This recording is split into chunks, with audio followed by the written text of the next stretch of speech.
नमस्कार दोस्तों, मेरा नाम है विशाल। आप सबका स्वागत है स्टॉक बॉक्स के बिजनेस स्टैंडर्ड एनालिसिस वीडियो में। यहाँ हम डिस्कस करेंगे बिजनेस स्टैंडर्ड बिजनेस न्यूज़पेपर्स के कुछ बढ़िया बेहतरीन आर्टिकल्स जो हम पिक करेंगे, हमें लगेगा जो सबसे इंपॉर्टेंट है, और उसे डिस्कस करेंगे, उसके कॉज और इफेक्ट को डिस्कस करेंगे। अभी सब्सक्राइब कर लीजिए इस चैनल को अगर आपको इस टाइप का कंटेंट पसंद है, क्योंकि हम मानते हैं कि हर एक व्यक्ति को बिजनेस न्यूज़पेपर पढ़ना आना चाहिए और किस तरीके से पढ़ना है उन्हें ये पता होना चाहिए। शुरुआत करते हैं आज के आर्टिकल से। आज का आर्टिकल कह रहा है कि ऑयल प्राइसेस में remain on the boil in the short term. अब इसका मतलब क्या है, आगे जानते हैं। Brent crude oil prices surge nearly 9% in the past fortnight. सिर्फ पहली लाइन में ही अगर आप पढ़े तो यहाँ लिखा है ब्रेंट क्रूड। सबसे पहला वर्ड क्या होता है ब्रेंट क्रूड, कई लोगों को पता होगा, मैं जानता हूँ। अब देखिए, क्रूड ऑयल हम बोलते हैं जो हम खरीदते हैं सऊदी अरेबिया से, रशिया से, यूएस भी बेचता है ऑयल, तो सबके जो नाम है वो अलग हैं। अगर आप देखें, सऊदी अरेबिया से जो ऑयल आता है, स्पेशली जो ब्लैक सी से आता है, उसे हम कहते हैं ब्रेंट क्रूड।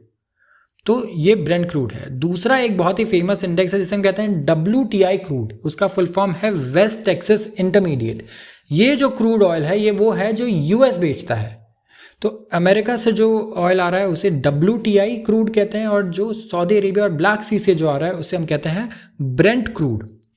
जनरल नॉलेज है लेकिन आपको पता होना चाहिए। देखिए, यहाँ पर जो पिछले 15 दिन में इनका प्राइस 9% बढ़ चुका है। $90 पर बैरल चला गया है प्राइस। एक बैरल आप सर्च करेगा गूगल, आपको एक बैरल की फ़ोटो दिखेगी कि एक बैरल जो है कितना बड़ा होता है। तो वो एक बैरल बेसिकली $90 का अब हो चुका है, और ये उनका बेंचमार्क है मेजर करने का जब भी आप ब्रेंट क्रूड बाय करते हैं। तो जो ऑयल का प्राइस है $90 के पार चला गया है। अभी कुछ दिन पहले हम लोग रशिया से $60 के रेट पे ले रहे थे, और अब देखिए इतनी जल्दी $90 पे आ गया है इंटरनेशनल प्राइस। तो यहाँ पर काफ़ी महंगा होने वाला है, और हमारी सरकार को अब काफ़ी जेब खाली करनी पड़ेगी ऑयल बाय करने के लिए, क्योंकि यहाँ पे दो दिक्कतें हैं। देखिए, डॉलर, एक तो सबसे पहले जो डॉलर है वो महंगा हो रहा है, तो आप डायरेक्टली ऑयल नहीं खरीदते हैं। ऑयल खरीदने के लिए, जैसे अगर आप किसी दुकान पे जाएं, आपको पता होगा, आपको कहता है आप टोकन खरीद के लाइए। अगर आपको समोसे लेने हैं, कुछ भी खाने को लेना है, तो टोकन लीजिए, और वो टोकन दीजिए तो वो आपको वो प्रोडक्ट देगा। तो आप कह सकते हैं उसी तरीके से डॉलर है। तो आप कल डॉलर खरीदेंगे, उसके बाद जाके ऑयल खरीदेंगे, ठीक है। अब मान लीजिए डॉलर आपने 80 पे आज खरीदा, और उसके बाद एक बैरल ऑयल खरीद लिया $90 पे, लेकिन कल क्रूड ऑयल हो गया $100 का, तो $100 पर बैरल आप क्रूड ऑयल खरीदेंगे। और जो आप जब डॉलर खरीदने जाएंगे उससे पहले, वो डॉलर भी अब 80 की जगह पे अगर 83 हो जाए, 81 भी हो जाए, तो आपका बिल सोचिए कितना बढ़ जाएगा, है कि नहीं। तो वैसे ही आप देखिए कि रुपया जो है वो भी कमज़ोर हो रहा है डॉलर के अगेंस्ट, और यहाँ पर क्रूड ऑयल भी और महंगा होते जा रहा है। तो यहाँ पे हमें डबल वैमी बोलते हैं इसे। दोनों तरफ से झटके लग रहे हैं, और सरकार का जो इम्पोर्ट बिल है, इंडिया का जो इम्पोर्ट बिल है, वो आने वाला है बढ़कर अच्छा खासा। तो यहाँ पर दो चीज़ें देखने को मिलेंगी। एक तो क्रूड ऑयल के प्राइस बढ़ेंगे, पेट्रोल के दाम बढ़ सकते हैं। दूसरा, रुपया कमज़ोर हो सकता है यहाँ पर। तो रुपया कमज़ोर होने के तो कई सारे इफ़ेक्ट्स हैं जो हमने कल ही डिस्कस किए हैं। कल के न्यूज़पेपर के आर्टिकल को आप चेक कर सकते हैं। तो यहाँ पर ज़्यादा डिटेल में मैं नहीं जाऊँगा। यहाँ हम फोकस कर रहे हैं क्रूड ऑयल पे। जब क्रूड ऑयल महंगा होता है तो बहुत इंपॉर्टेंट है ये। सबसे पहले तो रुपया कमज़ोर होने लग जाता है, जो आपने देख लिया। उसके बाद क्या होता है, चीज़ें महंगी होने लगती है। इंडिया में इस वक्त इन्फ्लेशन बहुत बड़ा इशू है, और RBI ने बोला ये नहीं है कि हम लोन के इंटरेस्ट रेट, ब्याज दर कम करने वाले हैं। RBI ने कहा था अभी कुछ दिन पहले कि अगर डेटा अच्छा आता है, महंगाई नहीं बढ़ती, महंगाई कंट्रोल में रहती है, क्रूड ऑयल कंट्रोल में रहता है, तो हम ब्याज दर को आगे कम करने के बारे में सोचेंगे। ब्याज दर अगर कम हो जाए तो कल को आपको जो स्टूडेंट के लिए एजुकेशनल लोन ले रहा है वो सस्ता हो जाएगा, होम लोन सस्ता हो जाएगा, अगर आप बिजनेस कर रहे हैं तो वो सस्ता हो जाएगा, अगर आपने इन्वेस्टमेंट किया है स्टॉक मार्केट में किसी कंपनी में, उस कंपनी के प्रॉफिट्स अच्छे खासे बढ़ जाएंगे। अगर आज ब्याज दर कम हो जाए 25 बेसिस पॉइंट से, 0.25% से भी, तो ये बहुत बड़ा इम्पैक्ट होता है इसका। और यहाँ पर अगर क्रूड ऑयल के दाम बढ़ गए तो इंडिया में इन्फ्लेशन बढ़ जाएगा फिर से। क्यों? क्योंकि हर चीज़ सबसे पहले ट्रांसपोर्ट करने के लिए आपको क्या चाहिए, डीजल और पेट्रोल चाहिए, है कि नहीं।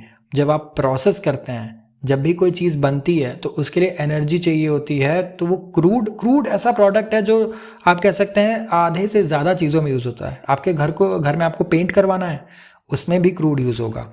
अगर आप चाहते हैं कि आप बेसिकली ये जो फेविकॉल है और ये फर्नीचर के लिए आप ये यूज़ करते हैं गम्स और ये चीज़ें एडिसिव्स, ये भी इसमें भी क्रूड यूज़ होता है। हर चीज़ में क्रूड कहीं ना कहीं काम आ ही जाता है, चाहे उसे ट्रांसपोर्ट करने में या उसे मैन्युफैक्चर करने में।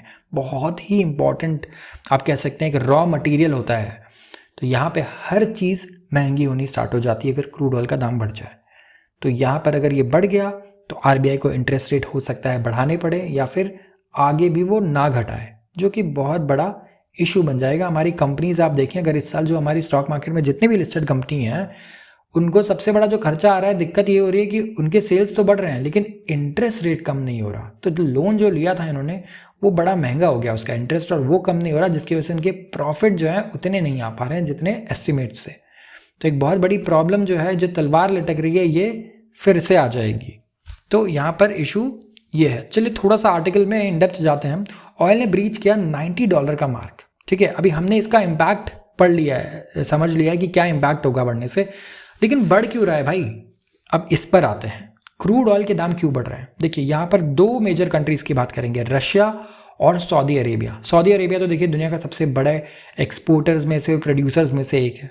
ठीक है, और वैसे ही अगर आप देखें रशिया आजकल काफ़ी डिस्काउंट पर दे रहा है, जो उसका जो भी क्रूड है वहाँ पर वो काफ़ी डिस्काउंट पे दे रहा है, क्योंकि वहाँ पर वेस्ट ने जो है वो कुछ सैंक्शंस लगा दिए हैं, लिमिट्स लगा दिए हैं कि आप इससे महंगा दे नहीं सकते हैं, खरीद नहीं सकते रशिया से ऑयल। यहाँ पर आप देखें कि सऊदी अरेबिया और रशिया ने आजकल हाथ मिला लिए हैं और इन्होंने कहा है कि हम दोनों सप्लाई कट करने वाले हैं, सप्लाई को कट करेंगे। तो क्रूड की जो सप्लाई है, सऊदी अरेबिया ने कहा हम 10 लाख बैरल पर डे के हिसाब से कम कर देंगे, मतलब एक दिन में जो उनकी जो टोटल कैपेसिटी है उसमें से अब वो 10 लाख बैरल्स कम प्रोड्यूस करेंगे। रशिया ने कहा हम 3 लाख बैरल से प्रोडक्शन कट करेंगे। तो यहाँ पर आप देखें जो एनालिस्ट हैं उनका ये कहना है कि आप एक तो देखिए कि ये जो सप्लाई है इसका ये आर्टिफिशियली क्रंच क्रिएट किए जा रहे हैं। रशिया और सऊदी अरेबिया मिलके इतने महीने हो गए लगातार सप्लाई कम किए जा रहे हैं, ठीक है, प्रोडक्शन कट्स किए जा रहे हैं। तो यहाँ पर एक आर्टिफिशियल ये क्रंच क्रिएट कर रहे हैं।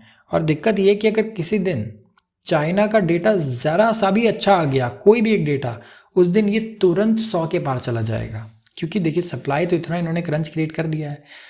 चाइना दुनिया के सबसे बड़े इंपोर्टर्स में से एक है क्रूड ऑयल के। तो अगर ज़रा सा भी वहाँ पे आया कि इकोनॉमिक रिकवरी आ सकती है या कुछ भी पॉजिटिव आ गया, तो एकदम से स्पेकुलेशन मार्केट में बहुत इंक्रीज होगा और दाम बहुत ऊपर चले जाएंगे, जो कि रशिया और सऊदी अरेबिया चाहते हैं। वो चाहते हैं कि रेट्स बहुत ऊपर जाएं। तो एनालिस्ट का ये कहना है कि इस वक्त जो मैक्रो इकोनॉमिक डेटा है, मतलब बाकी जो देशों में जो इकोनॉमिक डेटा आ रहा है जो बहुत कुछ खास नहीं है, ये एक अच्छी चीज़ है। इसकी वजह से ऑयल का प्राइस फिर भी कंट्रोल में है। और जो दूसरी इंपॉर्टेंट चीज़ है वो चाइना का डेटा है। चाइना में रिकवरी नहीं आ रही, ग्रोथ नहीं है, अनएम्प्लॉयमेंट है, इसकी वजह से क्रूड ऑयल का जो दाम है वो फिर भी कंट्रोल में है। अगर ये दोनों में से कोई भी चीज़ों में अच्छा आ गया डेटा तो बहुत बड़े बड़े यहाँ पर आपको इंक्रीमेंट्स देखने को मिल सकते हैं क्रूड ऑयल के दाम में।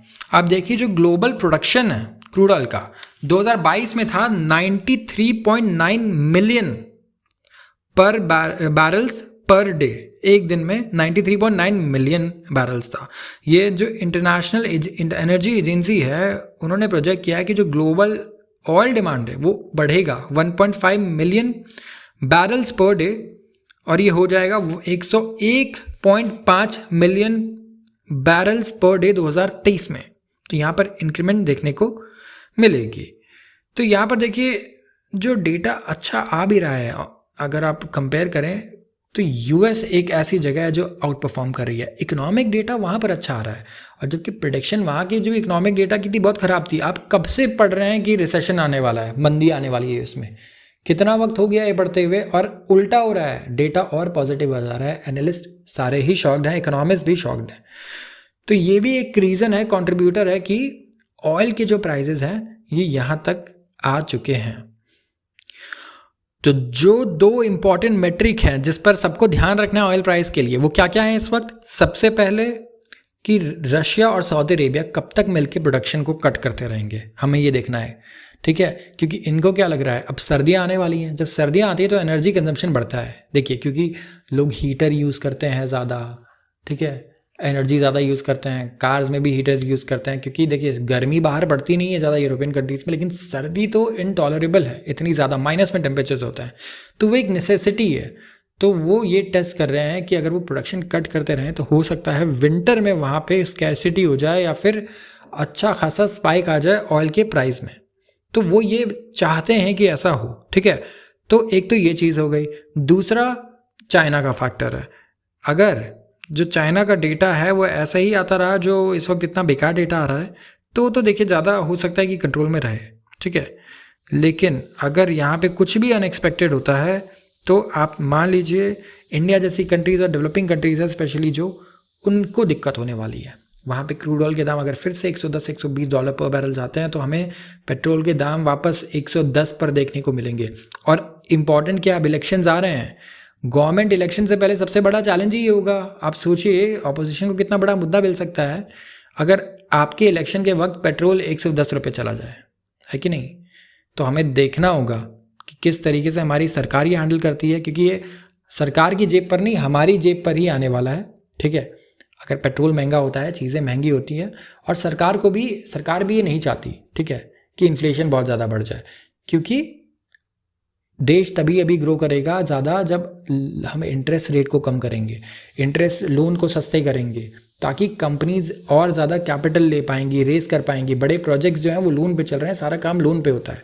तो ध्यान देना होगा, किसी तरीके से इन्फ्लेशन को काबू में करना होगा, इंटरेस्ट रेट को गिराना होगा, थोड़ा कम करना होगा, और इकोनॉमी आगे ऐसे ही ग्रोथ करते रहेगी जैसे अभी कर रही है। और हमारे जो प्रोजेक्शंस हैं 5 ट्रिलियन डॉलर्स के, 10 ट्रिलियन डॉलर इकोनॉमी के, और इवेंचुअली अगले कह सकते हैं 30 सालों में, 40 सालों में 50 ट्रिलियन डॉलर के, ये सारे तभी पूरे होंगे।